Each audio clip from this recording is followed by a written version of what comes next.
This new M1 Max, it's beyond Omega level. Let me introduce you to a character named Franklin Richard. In Marvel Comics, he is Reed Richards' son. His power is to warp reality, basically being able to transform nothing into something, redefining the laws of physics. The MacBook Pro is Franklin Richard. Every item, every task, any render that I throw at it is truly, truly amazing. Which means that for most people, the M1 Max is just complete overkill. I'm not saying that I don't love the performance, the gains, the beautiful display. There's definitely a few set of consumers that should be picking up this laptop. Number one, of course, being the individual that wants the very best of the best of the best with honor served. I never thought I would see the day where I can edit seamlessly Canon R5 C-Log 3 footage, render that project out, work on a thumbnail in the background while having my browser on the side and following a tutorial, and the computer stays silent. I mean, silence is golden, and this laptop handles anything that I throw at it. And since Apple wind back the clock, the ports are excellent for anyone that's a minimalist. Yes, I'm talking to you minimalists. And I know what minimalism is all about, owning less things. But this is a clear exception to the rule. Seeing Apple's brand new approach to their ecosystem gives me the sense that this laptop will not last you 5 years, but 6. On top of that, Apple decided to bring back a lot of the ports. The most important one being the SD card slot. I never thought I would be so happy to see this again in a laptop, but they brought it back. My only disappointment though is the reading and writing speeds. The HDMI and SD card slots are not the most up to date, and they are just for in a pinch situation. I'm most disappointed in the reading and writing speeds of the SD card, since I use that the most often. Just had a little cherry on the top for any minimalist. Just know that this brand new design fits really well in any space. Just look at how beautiful and aesthetically designed this is. And that brings me to my next set of people that need to own this laptop, the creative professional. I think that the creative professional will love this laptop solely because of the display. I've seen things here that I've never seen before with the color accuracy, the saturation, the ability to watch HDR content. It's like seeing things you've never seen before, like being on ayahuasca or something. I know that when I'm editing photo or video on this machine, all the colors will look accurate across a wide range of devices. You don't know how expensive a high quality and color accurate display is gonna cost you. And that's already built into this laptop. And the last person I would recommend this to, of course, are those that just have a hole in their pocket burning with money. PayPal down below.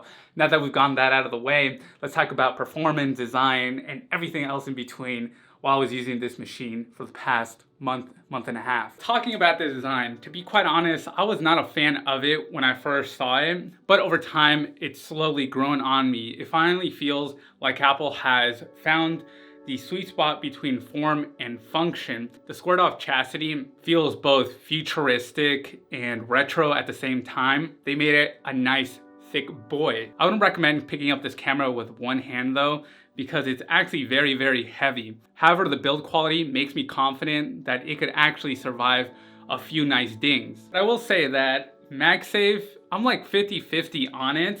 I was one of those advocates that's like, bring back Magsafe. And they finally did, but sometimes I just naturally plug it into USB-C. I know that there's a few videos that say that Magsafe is actually very strong, and it is, but only when you're pulling it out. If someone trips on it and the cable goes up and down, it actually flies off pretty easily.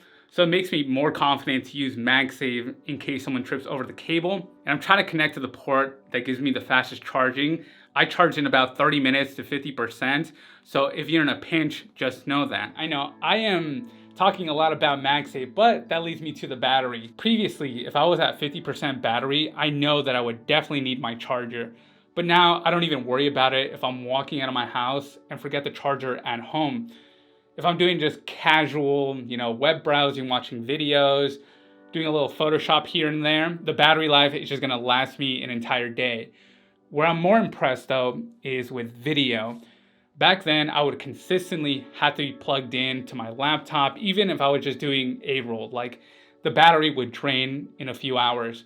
But now I can do the A-roll, the B-roll, the graphics, the sound, all in one charge. The only time I actually needed to be connected is whenever I was using high performance mode. This takes up a lot more battery power, but of course gives you better performance, and the render times for me are much better, which saves me a bit of time. But what I fell more in love with was the keyboard. You all know my relationship with the butterfly keys, but I just want you to hear, oh, it's like music to my ears, and also my hands just feel much better after hours and hours on typing. It's not perfect though. The keyboard has one giant gripe with me, which is function row 4, 5, and 6. I'm not too sure who uses speak dictation a lot. I certainly don't. Spotlight search as well. Don't we already have a hotkey for that? I mean, do not disturb is nice on F6, but it's just such a pain in the butt to go into the control center, find the keyboard, lower down the opacity for the backlit keyboard.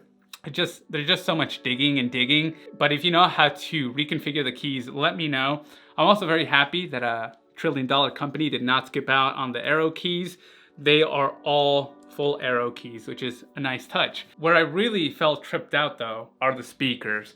Now, I was listening to a lot of songs, like songs I've heard for many years now, and it genuinely felt like I was hearing instruments I've never heard before. If you've listened to songs thousands and thousands of times, then you know when the chorus drops, the vocals are coming in. But for the first time, I heard instruments that I didn't hear before, and it felt really amazing. It got a little bit closer to how the artist intended for me to hear their songs, right? So the speakers are very reliable and give you amazing sound, and could potentially be useful in a pinch if you forget your headphones. What's the most astonishing to me, and the reason that I love the machine, is solely performance. Now, previously on my Intel-based Mac, I had to wait maybe 10 or 15 minutes to render out a 10-minute video. And I know it was that amount of time because that's the equivalent to 3 pitch meetings, but I don't just render out my videos one time. I rendered them out maybe 2 or 3 times,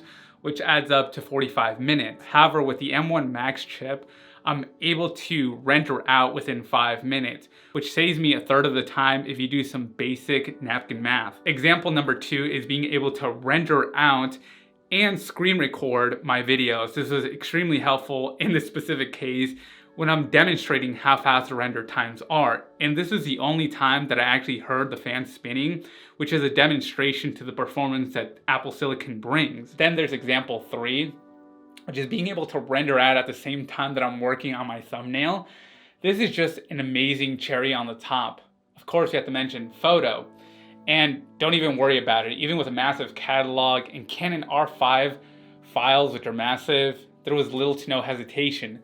However, don't think it's all sunshine and rainbows. It struggles pretty often with Canon C-Log 3 in 8K, but I don't think most people are going to be doing that. And if so, I feel like you should just have a dedicated PC.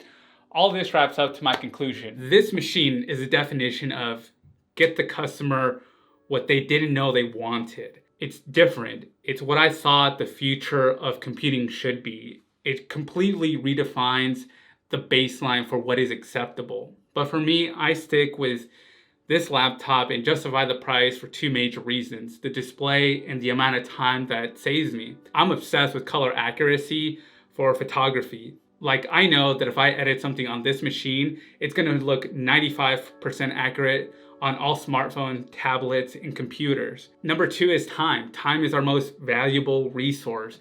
Being able to render extremely fast both my photos and my videos, open tabs, have multiple projects in the background. Like, I never thought my laptop would be able to render out a massive 4K video in under 5 minutes, but this laptop does. And that's why the M1 Max MacBook Pro is truly beyond Omega level. That wraps up my conclusion, and I really wanted to take my time with this machine.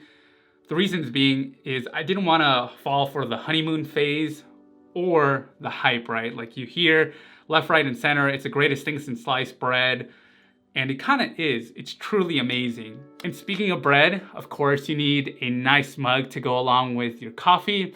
I'm super excited to announce the iShoot 24 FPS coffee mug. This is on my Etsy and a way to support the channel if I brought you any value. If you don't want to buy a coffee mug from me, then feel free to donate to my buy me a coffee down below. Any help would be greatly appreciated so that I can continue to make videos like this. But at the end of the day, I thank you so much for your time and your attention. My name is Isaac Mihangos, and I'll catch you in the next one.